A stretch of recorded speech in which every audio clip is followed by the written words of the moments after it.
Okay, right, so we're up to Siman Pei Base, a short Siman, and then we'll try and do the first Sif of the next Siman. Says the halacha, Din Tzoya Yavesha.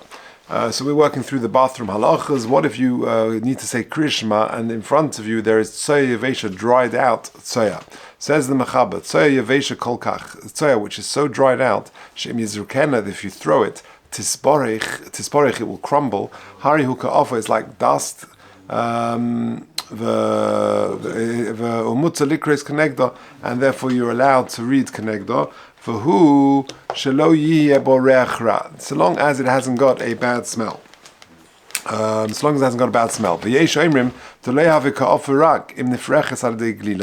the others say no, that it's only if it crumbles by way of rolling it, but lo yizrika, without throwing it, which is I guess a lower level, v'chein ikka. Says the Mishnah Berurah, Tisporech, it will crumble, Dafka leperuchin dakin, into tiny pieces. But if it just breaks into 2 or 3 pieces, that's not it. And in the very cold days, it becomes very hard. And there's no smell from it, it's like a piece of rock. The Mogen Avraham is mesupik whether you can say Krishma opposite that sort of frozen piece of tzoya. Ibasa hashtazlin, did you go bossa now, and therefore it's okay? Or maybe not. Maybe you've still got a shem tzoya. Given when it warms up, maybe it will go back to being tzoya again. They're generally we're machmir, and we say that it's also to krishma va'af b'diavad, and therefore even b'diavad a person did read tzarich lachzav alikris krishma lispala b'teiras nadav, he should repeat krishma and daven the Shemon Ezra again b'teiras nadava as if a voluntary tefillah. V'imat tzoya tachas hamayim krushim, if tzoya is underneath some ice, maybe that ice is considered a kisui, and therefore it's okay to say Kriya Shema. Afal gav demayim loy mahani, like we said previously. Mikol mokum geled ukfar yesh loy madavi b'chlav v'chsis v'chashosh dami. Maybe ice is considered like a barrier, like a glass barrier, and therefore it's okay. Or bossa hashlazin, you go bossa now. Right now it's covered. If, however, it's covered with sheleg underneath some snow, then it's okay. So long as the snow has not melted. So too with frozen meraglaim. Okay. Base meraglaim shenulu b'karka. If meraglaim has been absorbed into the ground, imhoyu martivin, if it's so wet, martivin hayad also likris kenegdo, or wet the hand if you touch it, then it's also to read krishma against that, in front of that. V'yesh oimrim te'in also rak b'tefeach hamanas latfeach, is only also if it's so wet. Te'ina also rak, if it's going to be so wet that it's going to make your hand wet enough that you'll wet something else. V'yesh lismich al zeh. Okay. Bekarka, sif cotton base, or so too if it's in a beged. So these has implications. For example, you're in an old age of a person, Rahman Islam, he can't hold, he can't control himself, and therefore sometimes the meraglaim is absorbed into the beged. So the same halachas would apply. How wet is it? Is it wet enough that if you were to touch that material, that your hand will now be able to wet another material? That's the geder. Lahatpiach pirush. We're in the Siman Pei base. Sif Cotton Gimel, Lahatpiach Pirush, She'im Meniach Yode Aleim Male Lachim, it will become lachus, the wetness will touch your hand. It will wet another beged. But if it's not that wet, that if you were to touch that material, that your hand is not wet enough that it would wet another material, then it's mutter. It's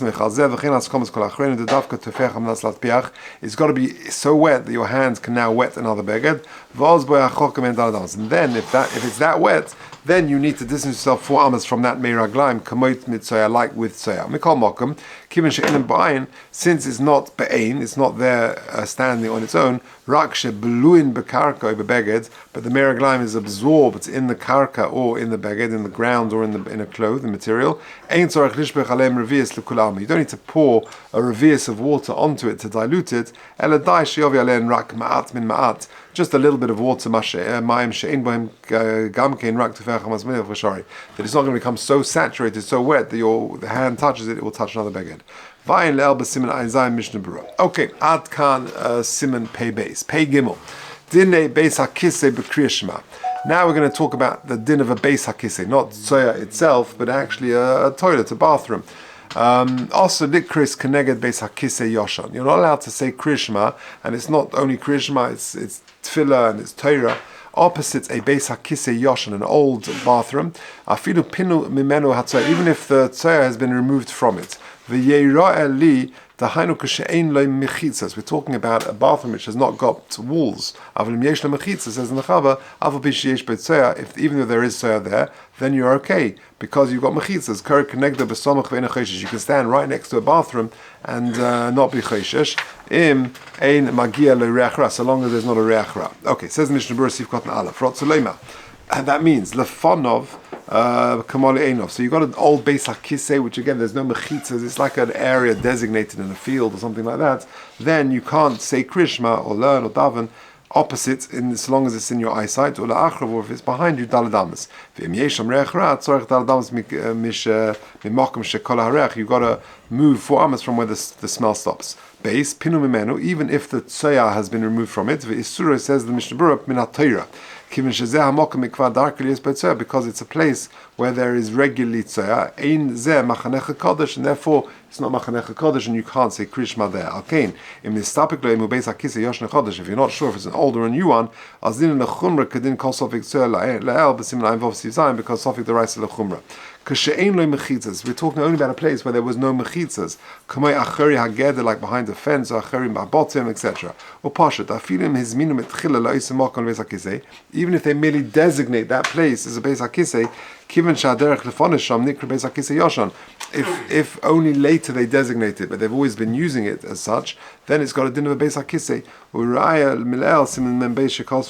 Shom beposkim din darke tomid lotzur tefillin ba'asuda also lishtamish tashmish acher ki'ilu azamne. It's as if it's designated previously. Mechitzas, that's only when there are no mechitzas. But if there are mechitzas there, the Mechaber says you're okay.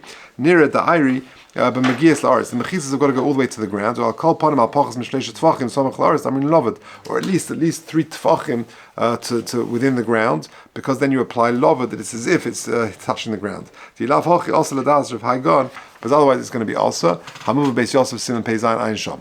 Sif Cotton Hey, Ein Magia, the Magia Reach Ra, but if there is a bad smell, then also you got to stop. You can only say krishma from 4 amas away from where the smell stops. So the das the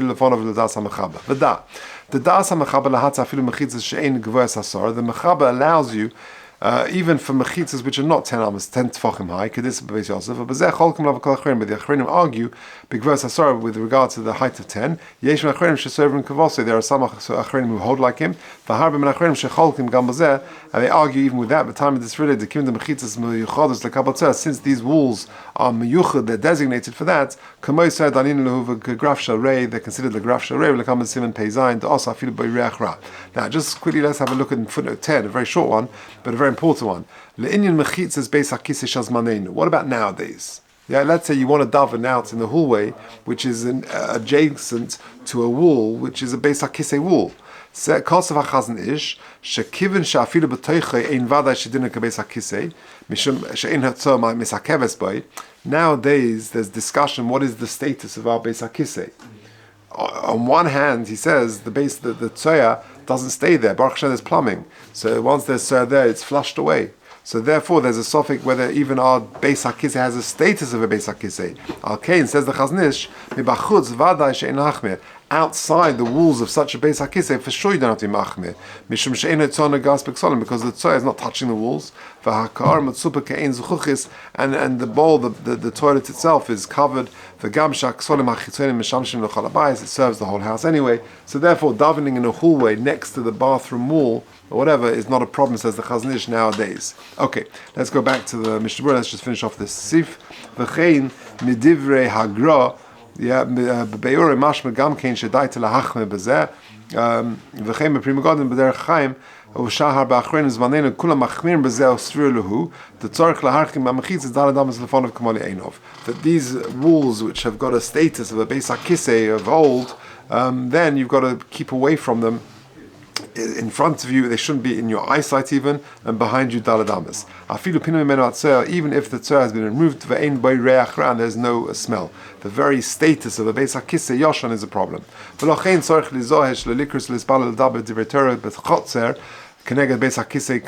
Therefore, in days of old, you've got to be very careful to keep away, not daven from a beis hakisei and a chotzer, which you could have an outhouse of a bathroom or something there. Even though it's closed, you can't see the tzor. Therefore, if you're making a sukkah in a chotzer,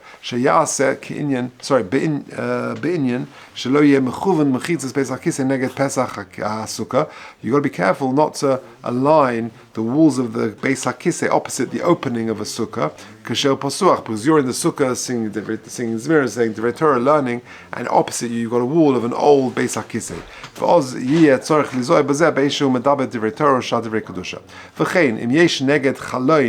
If opposite the window of your house you've got a beis hakisei v'chalon posuach v'hu oimed beveisei upon of klape beis hakisei nochen lizohem mildaber oz divrei Torah. You got to be careful not to speak divrei Torah opposite this old wall of a beis hakisei. However, you can be mekel b'diavad if there's no smell penetrating, wafting over to your house.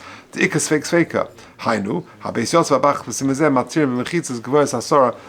matter if there is a wall which is only 10 high, and that will have it.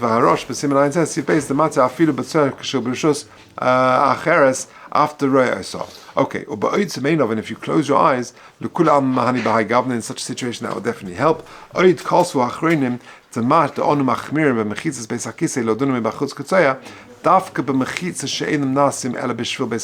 only walls which have definitely made for a beis hakisei. You built the bathroom specifically for this. But if you built a wall for other purposes, even though it is used as such, okay,